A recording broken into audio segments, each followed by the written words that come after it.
Pile సమస్యతో బాధపడుతున్నారా? ఇప్పుడు లేజర్ చికిత్సతో ట్రీట్మెంట్ రేంజ్ హాస్పిటల్స్ లో శాశ్వత పరిష్కారం. ఇప్పుడే సంప్రదించండి. హాయ్ అన్న, హాయ్ హాయ్ ఎలా ఉన్నారు? Super fine fine brother. నార్మల్గా ఇప్పుడు మీరు మూవీస్ సెలెక్ట్ చేసుకునే విధానం ఏమైనా మారిందంటారా? లేకపోతే ఇంతకుముందు హృదయకాలం అంతా ఏ సినిమా అంత ఇంపాక్ట్ రావట్లేదు, అంటే లోదర్ కింగ్ కూడా మార్టిన్ అంత ఇంపాక్ట్ రాలేదు, ఎందుకు స్టోరీ సెలెక్ట్ చేసుకుని మీరేమో రాంగ్గా సెలెక్ట్ చేసుకుంటున్నారా? ఎవరి సజెషన్స్ తీసుకోవట్లేదా? ఇప్పుడు మంచికి ఎలా మంచి జరిగింది అంటే ఏముండదు, ఎలా చెడు జరిగింది అంటే చాలా ఉంటాయి, చాలా కారణం. అది నా సైడ్ నుంచి ప్రాబ్లం అయి ఉండొచ్చు, మిగతా సైడ్ నుంచి ప్రాబ్లం అయ్యి ఉండొచ్చు. బట్ ఇప్పుడు దాదాపు ఈ 2025 వచ్చింది కదా, ఇప్పటి నుంచి మాత్రం ఇక్కడికి ఒక 3-4 సినిమాలు అడిగారు. అడిగితే నేను చెప్తానండి అని చెప్పా. బట్ మీరు అన్నట్టుగా అంటే మీరు ఒకళ్ళు కరెక్ట్ సైజ్ అది కథ సెలెక్ట్ చేసుకోలేకపోతుర్రా ఏంటంటే ఈ జర్నీలో తెలిసింది. అరే అవునా, మనం కొంచెం ఆలోచించేది ఉండేనా, అది ఇప్పుడు జరుగుతుంది. సాయి రాజ్ గారిని అంటే ఏమైనా సజెషన్ తీసుకుంటారు? ఇలా ఉందో ఒక కథ ఇలా అనుకుంటున్నాను అని ఏమైనా అడగడం కానీ ఎప్పుడైనా డిస్కషన్ ఏమైనా జరిగిందా? చెప్తాడు అన్న. నేను ఒకవేళ వెళ్ళి అన్న పలానా వాళ్ళు అంటే మరి చూడు ఆలోచించు, ఒకవేళ నేను బిజీగా ఉంటే ఇంకో మన ఇతను ఉన్నాడు బ్రదర్, ఒకసారి కనుక్కొని చెప్తాడు. ఏదంటే సజెషన్స్ అవి ఇస్తాడు, ప్రాబ్లం లేదా. ఓకేనా? అంటే సాయి రాజ్ గారి డైరెక్షన్ అప్పటికి ఇప్పటికి ఏంటి చేంజ్ ఓవర్ అంటే ఏం చెప్తారు? చాలా చాలా చేంజ్ అండి. మీరు చూసారుగా, ఒక హృదయకాలంలో నాతో డ్యాన్స్ ఆడిచ్చాడు. ఎలా ఏంటి అనుకున్నాడు, పెద్ద డైలాగ్ చెప్పించాడు అన్ననే, అవునే కదా.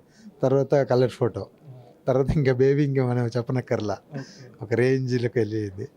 నెక్స్ట్ ఇంక నాకు అదే మళ్ళీ అన్నయ్య చేస్తే ఎలా చేస్తాడు, ఏం చేయిస్తాడు అనేది ఒక చిన్న నాకు అది కానీ ఎక్సైట్ అవుతున్నారంటే నెక్స్ట్ మూవీలో మీరు ఖచ్చితంగా ఉంటారేమో, మీరే మెయిన్ లీడ్ అవ్వచ్చేమో. అంటే మా ఇద్దరు కాంబినేషన్లో ఉంటుంది, కాకపోతే ఇంకొంచెం టైం పట్టినా పట్టచ్చు. మీరు అప్పుడు వచ్చినప్పుడు రాజమౌళి గారి దగ్గర నుంచి ట్వీట్ అనేది వచ్చింది, SSMB 29 ఏమైనా అలా ఏం లేదు బ్రదర్, ఏం లేదు. బెట్టింగ్ యాప్ల గురించి వచ్చింది, దీని గురించి అసలు ఇంతకుముందు ఎవరికి తెలియపోయింది. చాలామంది యాక్టర్స్ కానీ ప్రమోట్ చేశారు, కానీ దాని చాలామంది 950 మంది అంతమంది స్టూడెంట్స్ కానీ ఇలా చనిపోయారు అని కూడా తెలిసింది. దీని గురించి అంటే పబ్లిక్ ఏం చెప్తారు ఆడియన్స్కి బెట్టింగ్ యాప్ల గురించి? చెప్పాగా ఒక వీడియో మనం పంపించాగా. ఇప్పుడు ఎందుకండి, ఇప్పుడు ఎవరైనా చెప్పినా మనకు తెలియాలి.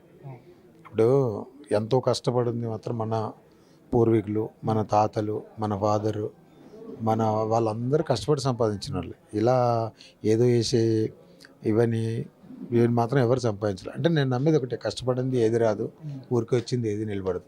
అది ఏ రకంగా అయినా సరే. సోదర మూవీ గురించి ఆడియన్స్కి ఏం చెప్తారు? మోహన్ డైరెక్షన్లో వస్తున్న సినిమా సోదర. నేను సంజయ్ ఇంతకుముందు బేవర్స్ అనే ఒక సినిమా తీసిండు, దీంట్లో తమ్ముడు క్యారెక్టర్ చేసిండు. ఒక మంచి చక్కటి కుటుంబ కథా చిత్రం ఏప్రిల్ 25న రిలీజ్ అవుతుంది. ఫస్ట్ నుంచి ఒక చిన్న నటుని ఆదరించినటువంటి అందరి హీరోల అభిమానులు సోదరాన్ని కూడా ఆదరిస్తారని మనస్ఫూర్తిగా కోరుకుంటూ, సదా మీ ప్రేమకు బానిస, మీ సంపూర్ణ. Thank you.